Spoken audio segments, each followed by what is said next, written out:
Hello students, in this video lecture we are going to see feed-forward network for forecasting.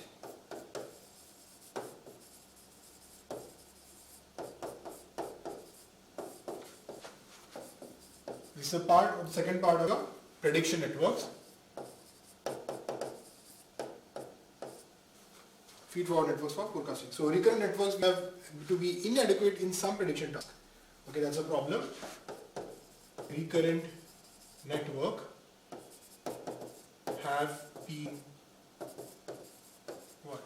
have been inadequate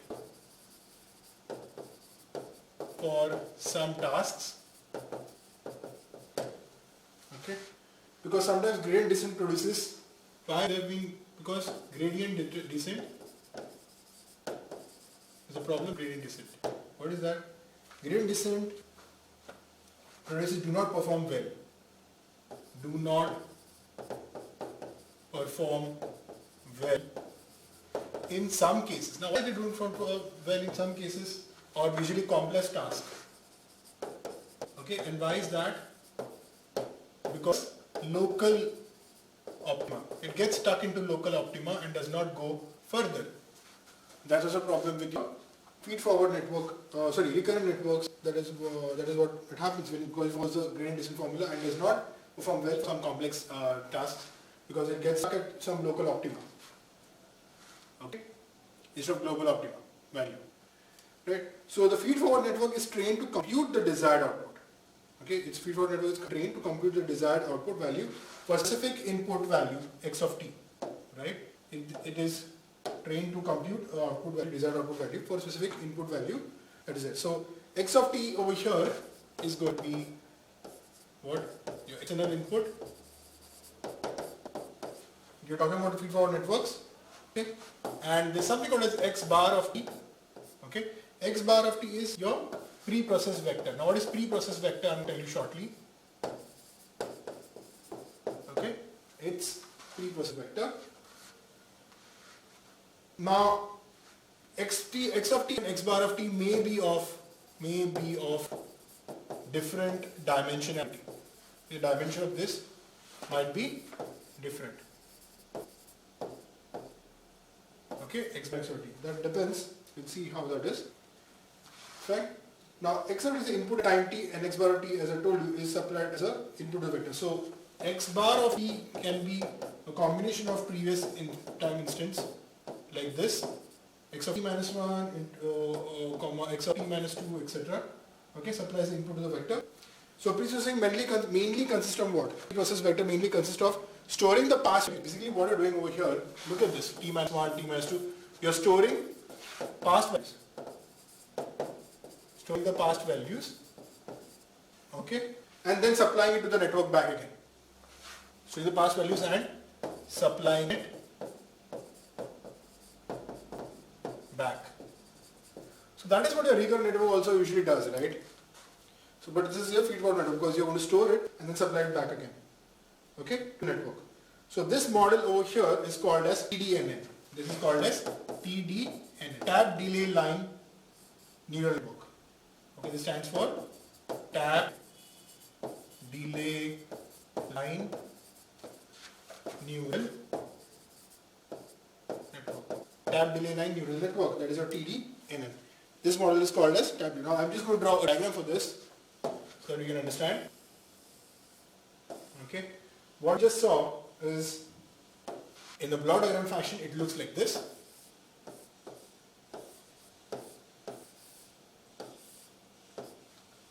Okay, let's say there is a preprocessor that stores the values.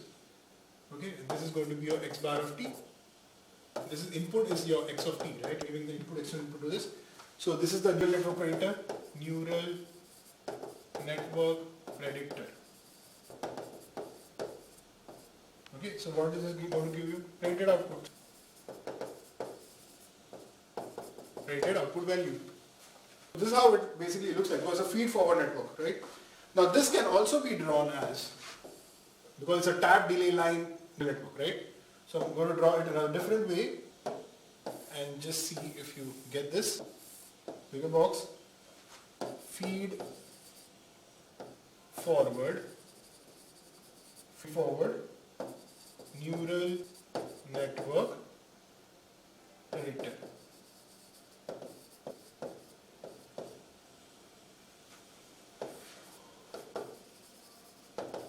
Predicted value x of t plus 1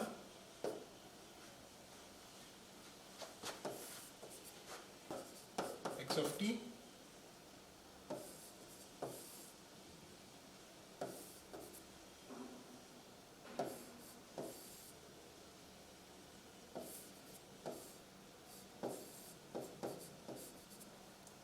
okay. Now this is a delay. While drawing these nodes over here are basically delay units.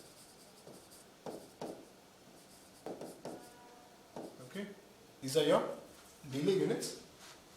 X of t is an external input, as you know. So what do you get? This network gets x of t minus 1.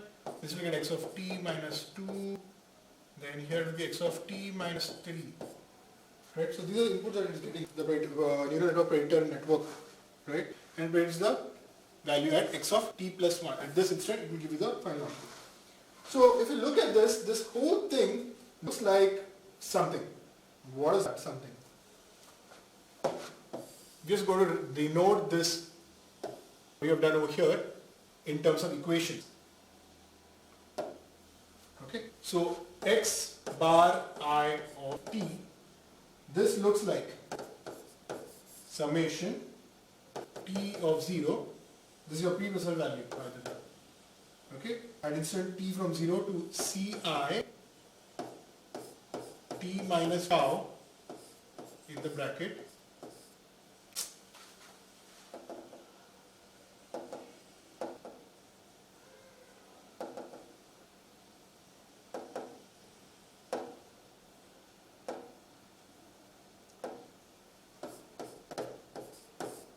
ci of t minus tau x of tau.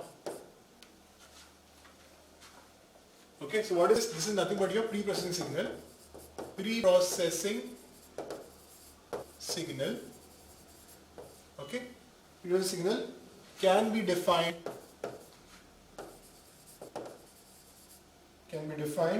as input sequence. Okay, it can be defined as input sequence convolved with kernel function ci. Okay, convolved. Okay, with kernel function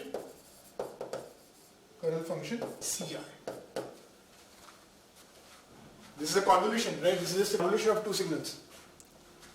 Okay, so I can write this as xi of t equals nothing but as x of t convolved with ci of t. That is what your tabulae line is doing, right? So this is for TDNN, tabulae line neural network. Okay, with let's say d, there are d delay elements. This d can be anything. So how do we write that? For d delay elements, how does it look like? Ci, the kernel function ci of j is going to be either 1 or 0, right? Either 1 or 0 for j equal to I. Okay, so that will be for that particular input, it will be 1 or 0 otherwise. Okay, where x of t is an input vector, right? X of t is input vector, x bar is a d-dimensional vector. Okay, if here x of t is input vector that we already know. Now what happens to x bar of t? Now x bar of t is d-dimensional because number of delay elements will be present. So d-dimensional vector, right? And how does this x bar of t will look like? So x bar of t basically looks like x naught, right? Then go up till x d. This is how it looks like. Okay, that's your previous signal. Fine. So this is how the whole network looks like. Now, this is for TDNN. Now what you have written over here is for tab delay line. Now for the second case, now this, let's say this is for the first case. Now I'm going to change the kernel vector over here. Okay.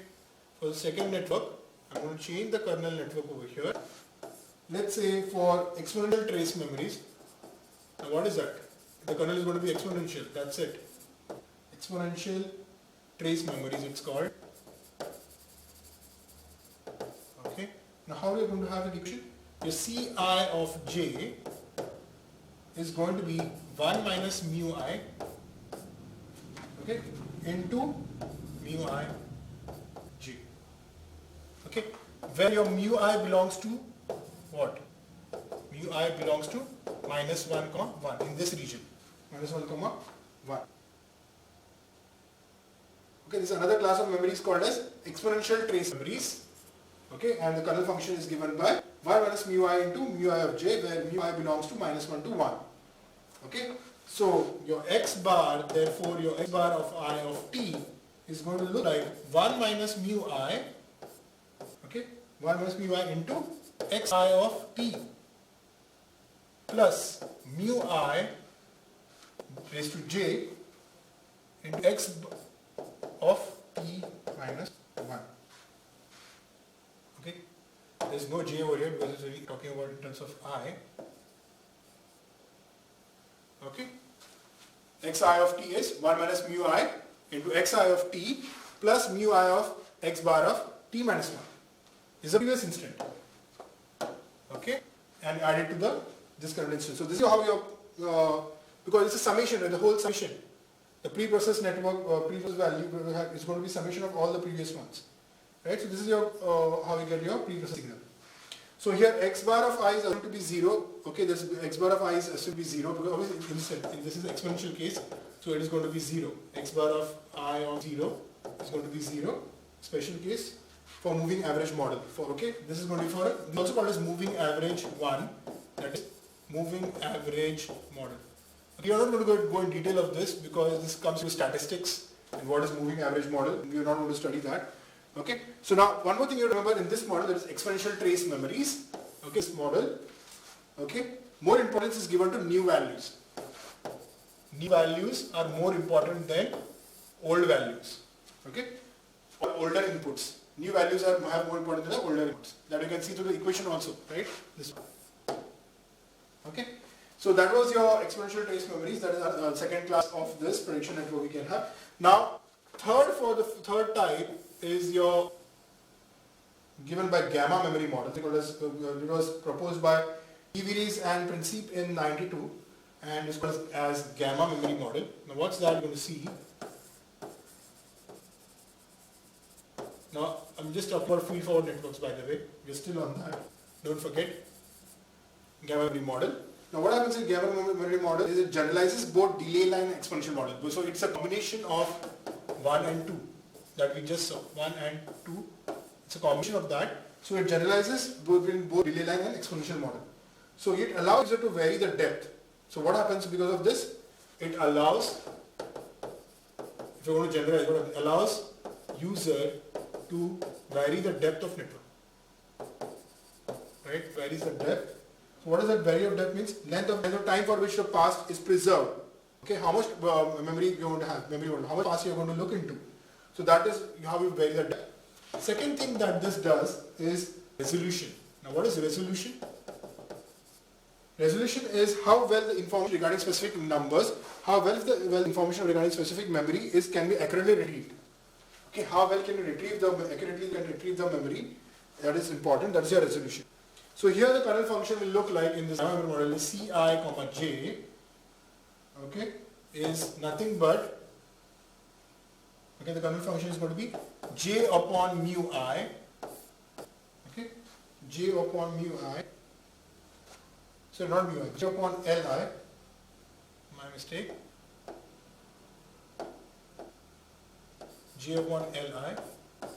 Okay, we'll see. I'll tell you what it is. 1 minus mu I. Li plus 1. Okay, into mu I j minus Li. Okay, now this is the condition for if j greater than or equal to Li. Otherwise 0. If j is greater than or equal to Li. Now what is Li? Li is nothing but delay element which is non-negative. It's a non-negative delay element given by Li. Fine. Mu I has a membership function over here. It's not between 0 to 1. It is, sorry, not between -1 to 1, it is between 0 to 1. Okay, because it's going to have only positive values. So this model reduces the exponential model. Wait. So this is what we have. J upon Li, 1 minus mu I, Li plus 1 to mu I, J minus Li. That is if Ji greater than, this is only if this. And it is 0 otherwise. Okay, that is a kernel function that we have over here for gamma memory model. So this model reduces to exponential model. This will become again exponential model if what? Li equals to 0. Okay, if Li equal to 0, if you make Li equal to 0, what happens? Obviously, sorry, not Li, the exponential model, yeah, equals to 0, it will become, when it approaches to 0, not exactly 0, because this will become infinity. So it becomes approximately equal to 0, Li, because this becomes exponential model, exponential memory model that we saw, the second one. If you have, and it will become delay line model, it will become of delay line model, when what will it become delay line model? Okay, when mu I approaches to 0, it will become tab delay line network. Okay, so that was all about feedback networks, sorry, not feedback, feed forward networks for forecasting. Okay, so that's it. In the next lecture we'll see radial basis function.